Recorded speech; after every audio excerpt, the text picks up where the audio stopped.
Okay, very briefly, yes, I'm Professor Laurie Johnson, and who I am kind of contained on the first slide here. I'm from the University of Southern Queensland, also here as a visiting fellow, but two of my proudest achievements to date are being able to put these little two chunks of initials next to my name. I'm a member of the Society of Antiquaries of London and of the Royal Historical Society. And yes, I'm in English literature. So that's why I'm really proud. I'm going to speak to that, in fact, as part of my presentation today. That kind of slippery slope that we sometimes have to try and navigate when using or undertaking historical study within English literature. So, I'd like to begin by describing how I got to know my research partner here in Southampton, Callan Davies, a lecturer in 17th century literature and culture. We first met at a Shakespeare Association of America conference in Atlanta in April 2017. This was an event beset with problems, chief among which was the constant threat of tornadoes hitting the city during the conference.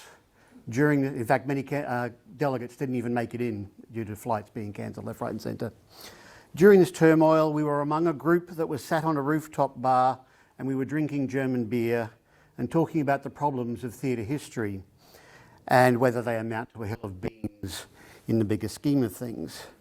That meeting led to an invitation to attend the Before Shakespeare conference in Roehampton in August 2017. This was a conference that focused, as the name says on the package, on the English theatre before the career of the man that people associate most insistently with that era. It's not like Shakespeare arrived in London and then one day a bunch of builders saw him and said, well, that's it then, we better build a stack of Shakespearean playhouses because people are going to want to see this guy perform. And it's not like it's even some kind of nuanced chicken or egg problem. No, it's very straightforward. There was a successful playhouse industry and then Shakespeare arrived and became one of its leading exponents. Yet theatre history remained and still remains very much Shakespeare-centric. And it's his name that pays the bills, let's be honest. But at the time, this conference felt like a real turning point for the field of theatre history. I remember on the last day saying to Callan and a bunch of us who were in Roehampton, we're all going to be looking back at a very different landscape for theatre history one day and think that this conference was where the tide began to turn. And it turns out I was right. The fact that I'm here is a sign that tide has turned for the positive. So I'm saying that, Callan. You did well. What I would like to do over the rest of my 20 minutes speaking time is explain why I feel theatre history is undergoing this significant change for the better. In the course of which I will, of course, also explain what it is that I'm doing here in Southampton, and only at the very end will I be able to hint at some of the answers to the questions posed by my title. I've only been here 4 weeks, so I haven't found out all the answers yet. The questions, of course, are what is the Shakespearean Playhouses map? Here's an example of one. And what is involved in getting a venue like the Bargate in Southampton onto it? It's not going to fit on that one, that's for sure. But I'll start with the broader context of change for the better in theatre history, which means starting with the obvious question, what is theatre history? In short, theatre history is the study of the forms, styles and practices of dramatic performance from ancient times to the modern era. And it's commonly understood as a subfield within history. Yet there's a profound irony in the general agreement that the founding work of this subfield of history was the first book by E.K. Chambers, The Medieval Stage, from 1903.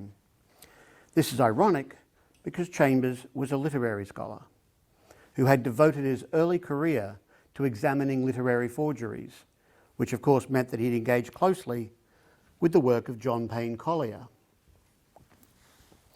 Collier was a literary scholar and in 1844 produced an edition of the works of Shakespeare, one of many published in the 18th and 19th centuries.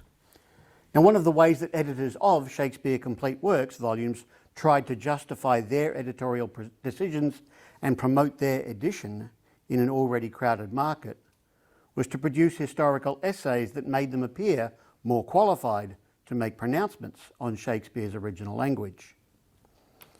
Collier unearthed dozens of astounding new historical discoveries, in the process becoming, by the 1840s, the leading expert of Shakespeare's life and work. The only problem was that he had forged most of those discoveries. And he lived to see his deceptions exposed and his reputation in tatters. Now, the reason why I'm telling you about Collier's downfall, apart from to keep kicking the boot in, is to point out that his work, however dubiously achieved, was certainly also what we would now call theatre history. So it's a bit of a misnomer to say that it began with Chambers. It's been going on for quite some time.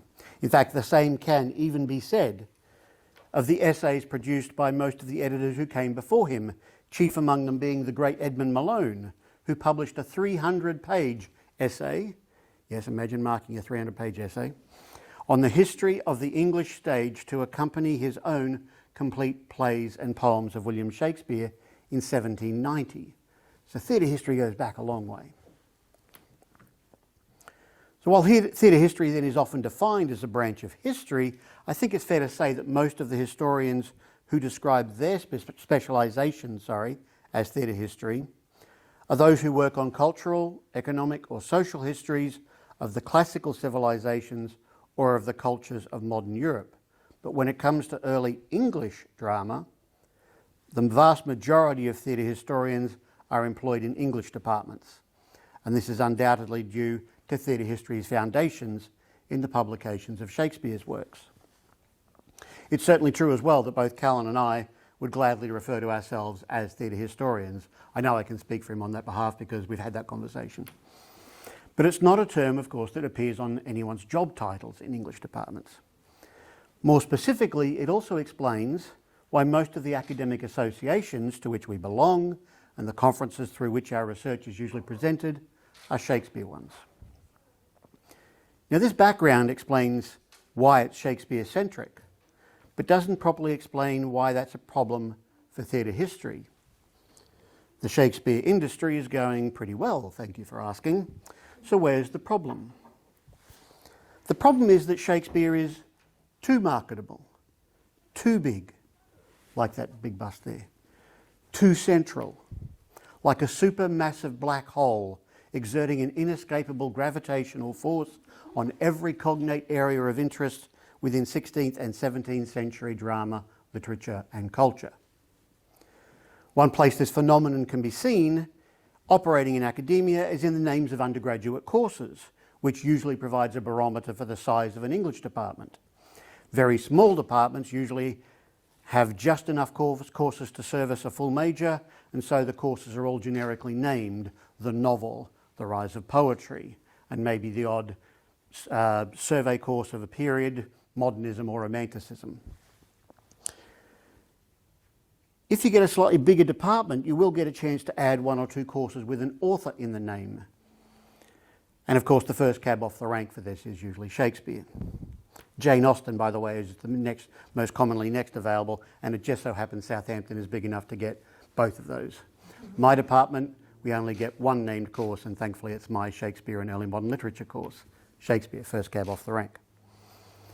Now, this big focus on Shakespeare as the author of the 16th and 17th centuries, and in some cases as the author of the English canon writ large, creates a problem for all fields that get pulled into his orbit, in that we all become subject to the critical trends that go in and out of fashion within the broader umbrella of Shakespeare studies. This is not just a problem for theatre history. Every scholar working in early modern drama or literature or culture knows the sting of finding their area of interest suddenly out of fashion.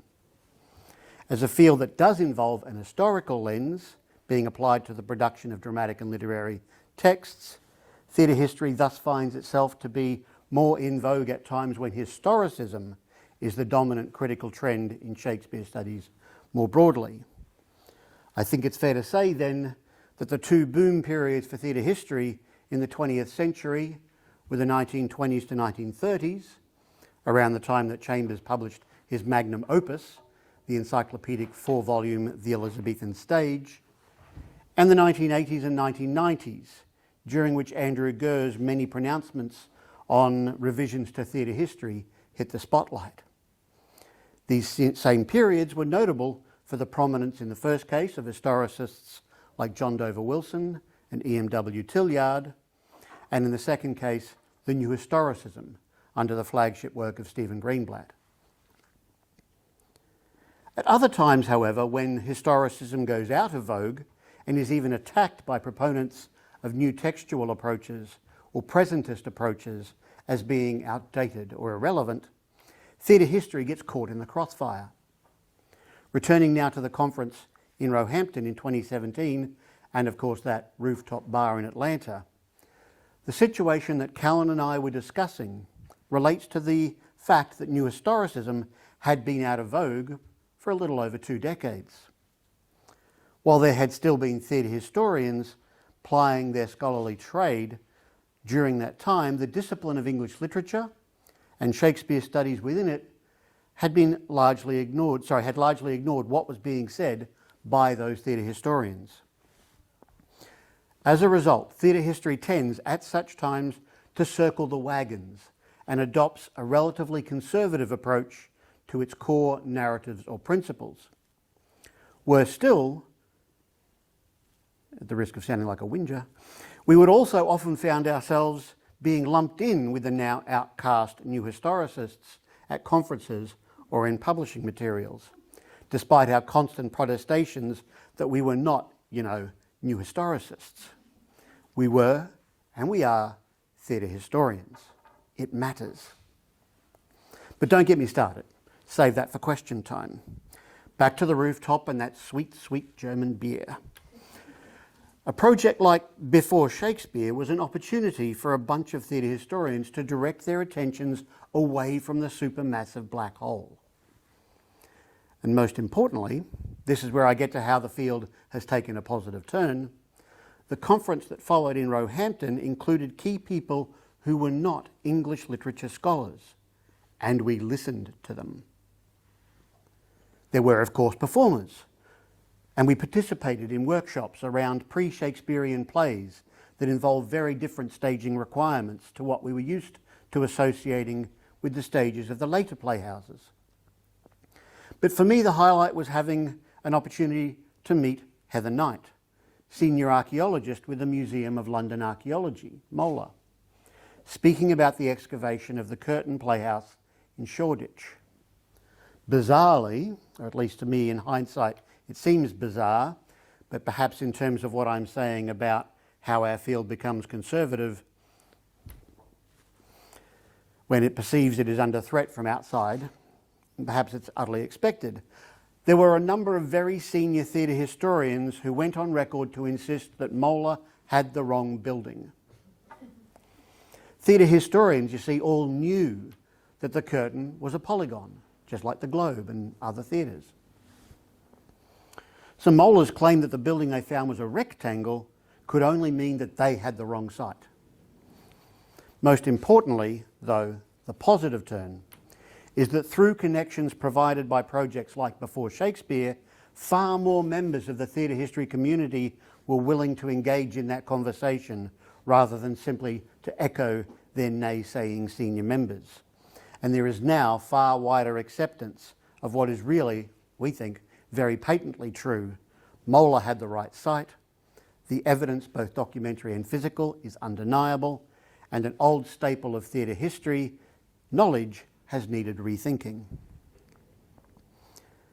These conversations have also opened up pathways to genuinely cross-disciplinary collaborations that might once have seemed unthinkable, particularly while our field was too busy circling the wagons. Apart from providing Callan and I with an opportunity to work with Heather on the Museum of Shakespeare development at the Curtain Playhouse site, a space that will productively highlight the actual physical remains of the Curtain Playhouse site,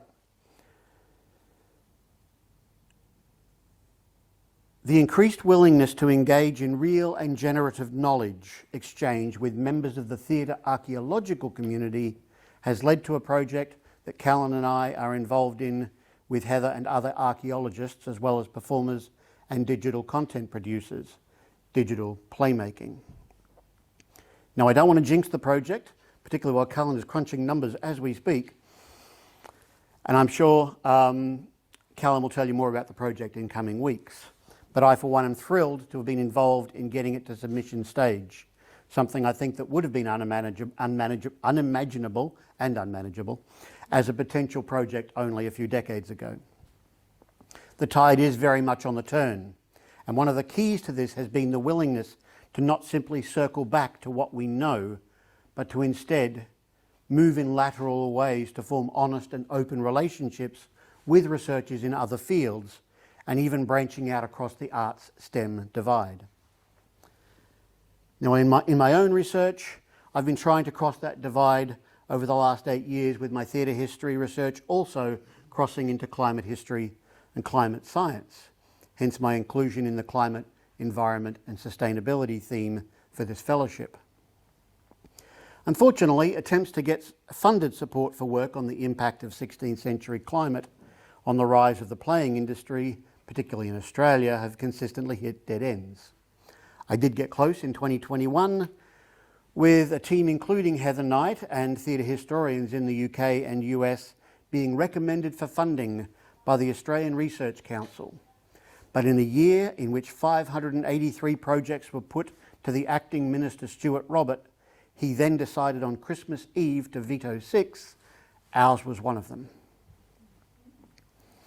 At least we got to make international headlines. The decision was never reversed, and that project had eventually to fold. Still, the data that we produced is now being slowly made available to the public and to other researchers through the Weather Extremes in England's Little Ice Age project run by Madeline Bassnett of Western Ontario, Canada. And I use that data to inform my own work. In my research on the Playhouse at Newington Butts, for example, I was able to demonstrate that flooding, you heard me right, flooding, played a significant part in the timing and trajectory of Shakespeare's own company in 1594. It was due to flooding in the floodplain south of the Thames that Shakespeare's company was forced to wait here in Southampton for longer than usual before returning to London. And it's why they first appear in the historical record as the Lord Chamberlain's men in June 1594 at the Newington Butts Playhouse. Performing there, of course, with the Lord Admiral's men who'd been forced to leave the Rose Playhouse on Bankside. As we are now painfully aware, thanks to the height of the increasing water table at the Rose excavation site, there is no chance that the Rose Playhouse could have escaped damage when floodwaters spilled over into the floodplain. More recently, I researched the most important, I think anyway, of the early Elizabethan companies in the decades before Shakespeare, the Earl of Leicester's men. Using wide-ranging sources of evidence, I was able to develop a timeline of flooding in the 1560s along key stretches of their early touring itinerary, demonstrating that the floods forced them to use new circuits, from which they then established what we now recognise as the standard circuits used by all of the major playing companies in the following decades, including Shakespeare's company. No floods, you don't get those circuits, so it becomes an impact. And what's more, the increased frequency of floods, nearly messed that up, in the decade may well have been a precipitating factor, yes, I made that joke, in the decision to build the first major playhouse of the Elizabethan era, the Red Lion at Mile End, which has only just recently been excavated by Steve White and the Archaeology Southeast team at the University College of London. Which brings me around at last to my immediate focus during this visiting fellowship. Besides the digital playmaking submission, the more I've studied touring companies, the more I've grown to appreciate the vast diversity of local playing cultures and spaces, and I'm particularly fascinated by the Bargate, which housed the Guildhall in which companies of Shakespeare's era would have performed every time they visited Southampton. Thanks to this fellowship, I've been able to spend some time in that space, poking around and taking measurements, thanks to Callan for providing the measuring tape at short notice, and formulating new ideas about the configuration of the space in the 16th century, as well as its advantages for performance. Just quietly, so give me an extra minute because I'm going to tell you a little secret here. I'm speculating to myself, and now aloud, whether the Bargate's octagonal shape might have not been too far from James Burbage's mind when he decided to build a polygon for the theatre in 1576. I think that's an unexplored connection yet. All right. Now, I was fortunate to present some of these early ideas at Tudor House last week, accompanied by the wonderful Sarah Siddon's fan club. Winding it right up right now. The Shakespearean Playhouses map has for a very long time focused heavily on the London playhouses, but work on provincial performance venues and local playing as a way to make more sense of the attractions of being a touring player is, I think, helping to spread that map out to cover the whole of the country. And I'm confident a case can be made for making Bargate a very prominent site in that process. To conclude, I'll be finishing up my stay here in Southampton in just a few days, but I've had a rewarding trip so far. And after this, I'll be moving on to London to present some of these findings at the Society of Antiquaries, and then to York for the British Shakespeare Association, where I'll offer more of these same findings, some of which you've heard today. Thank you again for the opportunity, and I hope not to be a stranger hereafter.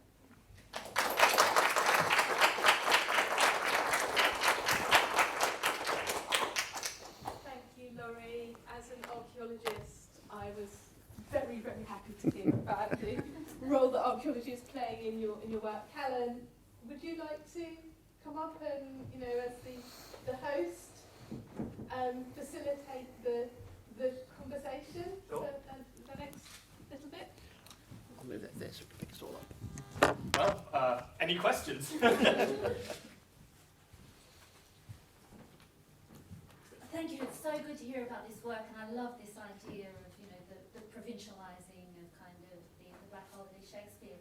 So a friend of mine back in the day in South Africa wrote a piece called "Why You Shouldn't Read Shakespeare in South Africa," and it was a provocation piece. It was end of apartheid, and he's done beautiful, subtle, amazing work since. But of course, the Black Hole of Shakespeare and that piece, he can't sort of kind of lose it. So and that makes me think about, this fact that obviously, in some ways, reading anything in any place can be radical, can be not conservative.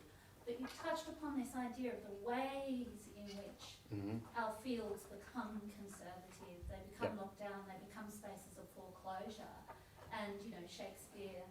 And so I was just interested, because obviously you love Shakespeare, but also he's the black hole. So there was that sort of tension in your talk, and between the significance and wanting to provincialise Shakespeare in some ways, but also the other thing. And it's also, just to get beyond Shakespeare to some extent, in addition to before, I think the beyond is also important to recognise that there are a number of very significant other playwrights that contributed to the success of that industry. The more our theatre history discipline has been working through what we call repertory theatre, the idea that you're only going to perform one play one night and then another play the next night, and that's in high rotation, so that within the space of a month you're probably going to be performing about 12 to 15 different plays. I think we need to keep that in mind when we talk about what role Shakespeare's plays and Shakespeare himself played in that industry. I think that helps to then get a bit of perspective to the sense that he might be the centre of our English canon, but he certainly wasn't the centre of the dramatic canon of that period. And to remember in a kind of cultural history way, it's really important to get a sense of that broader industry, the business of playing, to quote Bill Ingram in one of the great theatre history books, that those things are all part of that structure of activity as well. Yep. Thank you so much. It was really illuminating for me. So my question comes from the place of someone who has not studied Shakespeare at all during the studies, because I come from Italy. We study the classics, so Greek, Latin theatre and Italian theatre. We do mention Shakespeare at some point when we study English as a second language, and we do some literature, but it must be just like 1 week. So my question, as really an outsider, so what is it that you think made Shakespeare like the black hole of English theatre history? So why did he become like Shakespeare? Well, there's been a couple of really good books written about that, and the point is you can write whole books about how it is that he came to be the one that got elevated.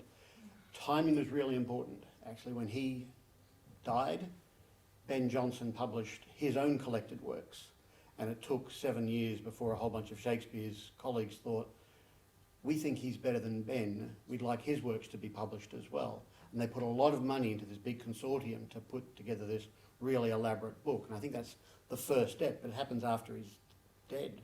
It's kind of a way, an attempt to try and remember him in a way that already aggrandizes him and puts him above some of those of his field. But then there's waves of, again, there's these waves of him going in and out of fashion initially, before finally the Romanticists, Samuel Taylor Coleridge, and a few others grab him and say, he's our figure, he's our guy.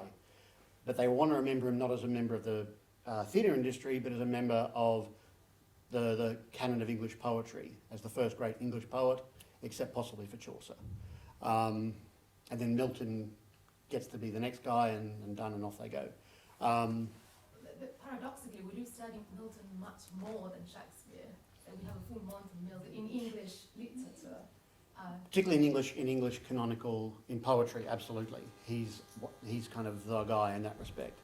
But still people always try and... You can't do Milton without recognising that Milton absolutely adored Shakespeare. And he's the guy that really kind of elevated Shakespeare in the very first instance. But I also just want to briefly mention, I'm mindful of time, that the heritage that you have, the Italian, the classical heritage, that's actually a big part also in Shakespeare getting kind of wrapped up, because a lot of people can do proxy classics just by doing Shakespeare, because so many of his stories are based on Italian forerunners, Romeo and Juliet and so on. They're actually Italian stories that he just rebrands for an English audience. And so I think that becomes another proxy for, he becomes a way of catching that bigger history in one figure. Yeah. Please. Thank you. Thank you for a really interesting talk. And I hope you'll forgive the question, someone who's lived in Southampton for a long time. It was fascinating to hear about the Bargate as a performance space. And I just wondered whether you could say a little bit more about that in terms of, do we know anything about kind of the sizes of audiences, etc.? No, that's the, yeah. Performances there, and the scale of the performances. Yeah, that's the really early days. Someone asked the same question when I did that talk, and I threw a figure out, which I think actually now in hindsight was probably incorrect, but I was basing it on a number of the metrics that we use with respect to size and audiences, but I was also basing it on some of the standard playhouses, whereas its configuration is very different. So I'm going to have to go back and really think that through. But the fact is, it does have such a different configuration to any other playhouse of the era, which is why I really need to give it some very careful thought about how many pronouncements I can make. But I think I'm just starting to get a really good handle on it now. But it's absolutely going to be something that sticks with me for a long, long time. I'm going to be working on this for some time yet. Even this little space here, that's the back of the stage, and the audience would be up the front here and around the side a bit. There's no door back there. You can't go out the Bargate by jumping through that window, for example. You're stuck. You have to sort of go out through the audience to get off on and off stage. So that in itself creates an interesting dilemma for what we conceive of as the way they staged plays. But clearly this was a successful venue, not just because the council kept using it for visiting performers, but we know from the records that the council had observed that the playing companies themselves kept wanting to go back and perform their other performances in there, rather than some of the inns or the Dolphins or something like that. So it's an interesting space. Yeah. Can I ask a very quick follow-up, which is, Yeah. do we know how long it went on as a performing space? Yeah, that was till about 1620-ish, I think was the final prohibition against performing in it. But I think that might have been a structural issue rather than a religious prohibition, or maybe it was a religious one as well. quite commonly across the country, isn't it? That's the decade at which those kind of performances Yeah. seem to peter out. Yeah, but its structure would have been struggling a bit at that stage as well. I reckon it'd been around for a good 150 to 200 years by that stage. Yeah. Fantastic, thank you. Have we got time for one more question? I think we've got a couple of minutes. quickly. Very quick. 3 minutes. Perfect. And Right, it's a yeah. follow-up on the space question. That kind of you spoke really beautifully about the relationship kind of between people and bodies and the environment. And this is just my ignorance in relation to the Bargate. Am I right in assuming that this is kind of almost like a found space for performance because it was designed and constructed for a multitude of different functions? Absolutely. The Guildhall comes relatively late. So one of the things that I claimed in that other talk was that the angled structure is, those steps are more modern, but the original one we could see from underneath has still a bit of a gradient on it. That's an accident of the fact that it was a portcullis shaft that the stage is built over the top of, and the existing stonework just had that kind of natural gradient, so they just put the woodwork over the top at that slight angle. So absolutely, it was a space that came after other functions, and the portcullis is a big part in why it's got the shape it's got. Yeah. And how, within the conferences that you're both attending, how often do you get architectural historians and kind of that spatial discussion in there? It has happened, hasn't it? In fact, we don't do all our research in pubs, but we were in a pub last year where we were talking with a group of exactly that, and in the kind of reconstructions of things like the globe, historical architects are really fundamental, aren't they? Yeah. So they're also interpreters of this evidence. Exactly right. Yeah. Thanks. Cheers.